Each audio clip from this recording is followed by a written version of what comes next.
Normally she takes the tickets, but tonight one of the other acts did that for me. Ben Owen is our next act up. And I said to him, normally my wife does this. And he says, I'll be your wife tonight.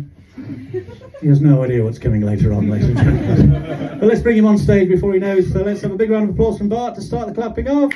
Well done. Big round of applause. Please welcome on stage, Ben Owen!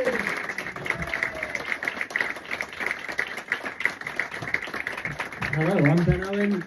I think I'm going to get railed by Ian. I will point out, that was the most awkward thing I've ever done for two reasons. One, the weirdest thing I've ever said. I'm a Christian man. The second, my brother is directly in front of me. Also, can you hold this for me? Thank you. I can notice a couple of faces. You see a couple of you have recognised me, which it's all good. It's embarrassing. Yeah, a few of you blank faces, which it's fine. Listen, I'm not by any means that kind of famous person that I'm going to be annoyed that you didn't recognise me. But just for reference, 2011 Yorkshire Egg Painting Champion of the Year. I painted an egg, Sherlock Holmes, ex-Benedict Cumberbatch. It was brilliant. I do know the feeling though a lot of you have. You no idea who I am. I could be anyone. This could be awful. I can see it in a lot of your faces. It's kind of like that thing, when you turn on Channel 4 about 10 minutes early and you got to sit through the end of Hollyoaks. But I get it, because you'll always be rewarded with The Simpsons, so hopefully at some point tonight there'll be a nice little reward in there for you, like I imagine the one I've got from Ian. I'm running with this thread. I'm married to a woman. I don't know if I will be after this. I've had a weird year. I went full time in comedy this year. Thank you. We're away. It wasn't by choice. I lost my job, but it's a nicer way of phrasing it. We can all be happier.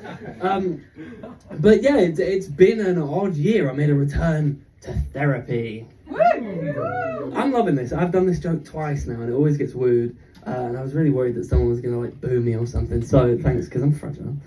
I went back to therapy. Therapy is great. You learn a lot in therapy. You learn to spot a lot of things that you might otherwise miss. You realise when relationships aren't serving the purpose that they're meant to serve, when they've gone toxic, things like that.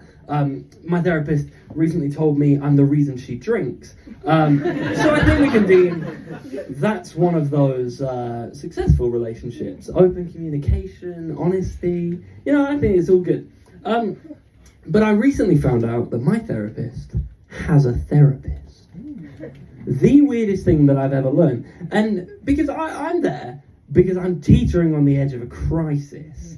So what has she got going on? And should she be doing this? I don't think she should. But I thought it was weird. It was like therapy inception.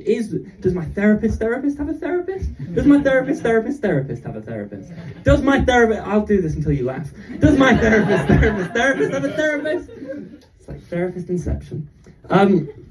But I thought it was weird. I thought it felt a bit like going to a hairdresser with a bad haircut. A therapist with bad mental health, a hairdresser with a bad haircut. And I went to a hairdresser with a bad haircut.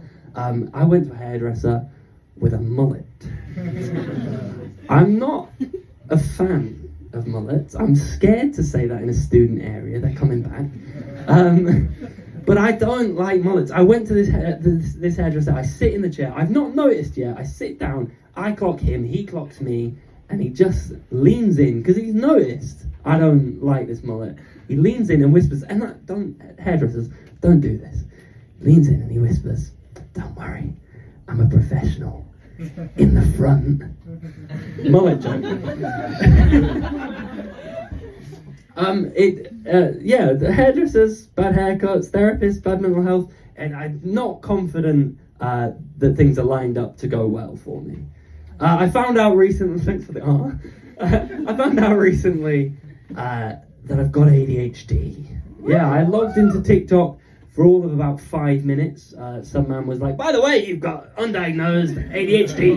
Here's how I know it." And I trusted it, and I'm proudly declaring it now. No, I went to the doctors. I was like, "Look, these symptoms do kind of line up with me, and I really struggle with a lot of things. I struggle with my work." Before we finish this conversation, before I filled in the questionnaire again, yeah, it's ADHD. But we can't just diagnose you here and now, like you have got to go on a waiting list. And I'm thinking, a couple of weeks, I'll arrange an appointment, I'll book a day off work. How long do I have to wait? And she was like, 5 years. Attention deficit disorder. 5 years. Deficit. 5 years. It's not okay, it's ridiculous. But that's not even the strangest thing that's happened to me this year. None of that. I got married. Thank you very much. I'm really enjoying that people woo at that. We've been married for, I think, like 9 months now. So it doesn't feel very new anymore, but it's nice to get the woos. But you learn a lot. We didn't live together before we got married. It was brave. You learn a lot when you move in together for the first time. You keep learning to a point where you think, I don't think there could be anything else I could possibly learn. And you learn something else to the point that you're like, I don't want to learn anymore. Which is normally the point that you hit around the time that you find out they don't think Anchorman is a funny film. But it's too much admin to leave over Anchorman. So you push it away, you get over it. The first thing that I learned when we moved in together was that every night feels like my birthday.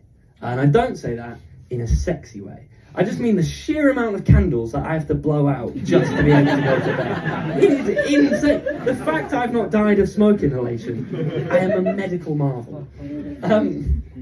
But everything that I know, everything I've learned about love, about relationships, about marriage, I've learned from one place. And I'm sure a lot of you have too. The Sims. Every time when I was a kid, if I had a crush, I'd go home, I'd make that crush on the Sims, I'd give them their own house, I'd send my Sim round to their house, and I'd pester them until they broke down and they married me. And I'm living proof that works. But the one thing that the Sims couldn't prepare me for was real-world arguments. Arguments with my wife. It did not prepare me for it at all, because I had a foolproof plan in The Sims, and I thought maybe this will work in real life. So, this foolproof plan, we'd argue, me and my Sim wife. And I'd say, Sim wife, don't worry about it. Go into the pool, have a swim, calm down. And I'd take away the ladders and I'd let nature take its course. I can't do that in real life. I can't afford a pool. That's a real joke. Punchline, setup, it's got all of it. It's brilliant. I love that joke. There is one other place that people in my generation learn about love and relationships, and it's the last thing I'll tell you about tonight, and then I'll go. But this place is Year 5 sex ed class. Now, bear with it. This class is perhaps the weirdest experience any school kid has. You come in, they say, guys, we got a special lesson plan for you. We're going to split you in half. Girls, you're going with Miss Fishwick, that was her actual name. You're going over there, you're going to go and sit in this room. They go into that room, they pull the blinds down, we have no idea what happens. They say, you guys, you're going with the PE teacher, which, worry already. I should never send a group of kids to be alone with a PE teacher. Not even for PE class. But they say, you're in this class. We get into this class, big burly man is like, all right, lads, there's a stack of sticky notes on the table. Grab them. I'm going to drop the accent, it hurts my throat. So he gives us this stack of sticky notes. He goes, if you have ever heard, see, my accent and his accent are very different. I sound like I might want to get railed by Ian tonight. He did not. He sounded like he would rail Ian tonight. So we have this stack of sticky notes. He says, if you have heard anything that you think might be sexual, whether it's a word, a phrase, a conversation, write it down on this paper. I'll stick it on the board. I will explain everything. As a kid, this is the single greatest opportunity I have ever had in my life. Because I knew there was one thing, one question I always had. I knew that this would be a sexual topic. There was never a safe place to ask. But now, finally, I could ask my 50-year-old PE teacher, what is the song Hit Me With Your Rhythm Stick about? Which was too much for him. It was the first thing he read out. It was the last thing he read out. Instead, he was like, I found a YouTube video, we're going to watch this. Which, this is how we're funding our governments, apparently, to just be like, watch this video. So, He puts on a video. This video is the very last thing I'll tell you about the 2 things that we learned in it. We learned thing A. Sex is when 2 adults, completely naked, no genitals, run around the room and they have a pillow fight. They fall over and there is 100% chance you will have a baby. That is the first thing that you learn. The last thing that we learn is this, and it's simple, and it is what I will leave you with. If you offer someone a cup of tea, and they tell you, yes, I would like a cup of tea, and the tea comes out and they say, I'm not interested in this cup of tea, then you can't make them drink that tea. And if they are passed out, they most certainly do not want to drink any tea, and you can't make them drink the tea. And that is what they taught us in school as 10-year-old children. But it is what comedians seem to have forgotten. So, that is what I will leave you with tonight. Guys, if you do anything this week, if you offer anyone a cup of tea, don't make them drink it. Tea should be enjoyed. Tea is great. But don't make anyone drink a cup of tea that doesn't want it. Thank you. You've been lovely. This has been an incredible audience. I hope to see you again. Bye-bye.